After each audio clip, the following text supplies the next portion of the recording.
Hey guys, this is Sansriti Mishra. Welcome to my channel. On this channel, we talk about fashion, beauty, lifestyle, and so much more. This video is about how I edit my pictures.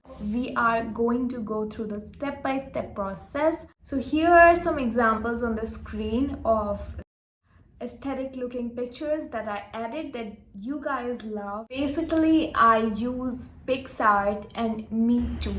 So first of all, we'll use the PixArt app to change our backgrounds a bit.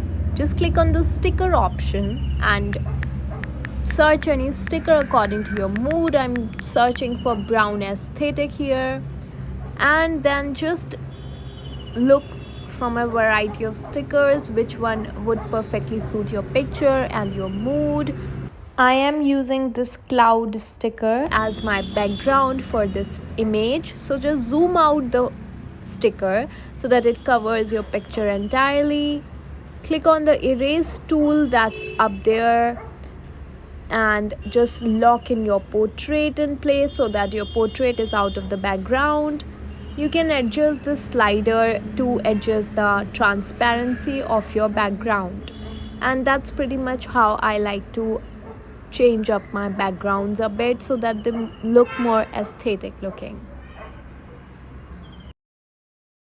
Now let's try to apply one more object, and I am selecting this beautiful wing right here. So just adjust it on your picture however you like it, wherever you like it. I am putting that here, and you can just set in the transparency, how opaque or transparent you want this object to look on your picture, and that's pretty much it.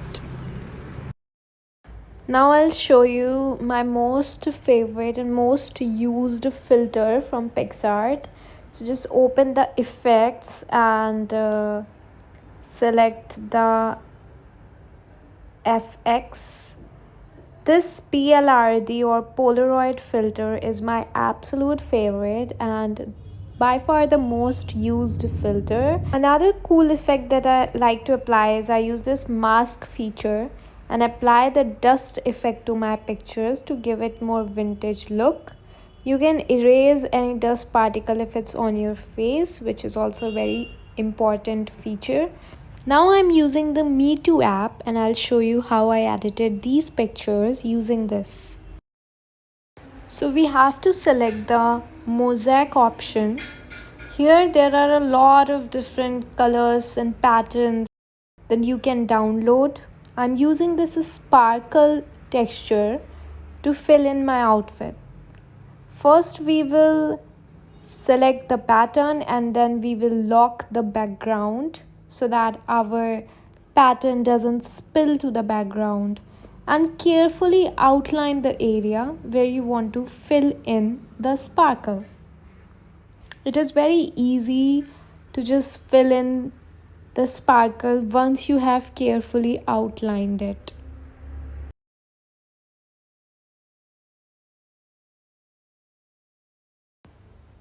So this is how the final result looks like. You can fill in the sparkle to anywhere you like. Now I'll show you a very cool way to make your background look aesthetic. Just go to mosaic. I'm selecting this background effect and just lock in the portrait lock this time and just fill in the background. It looks so cute and aesthetic and it is very trending right now. So if you guys enjoyed this tutorial and want me to make more such videos, then please comment down below, like this video and subscribe to my channel for more upcoming videos.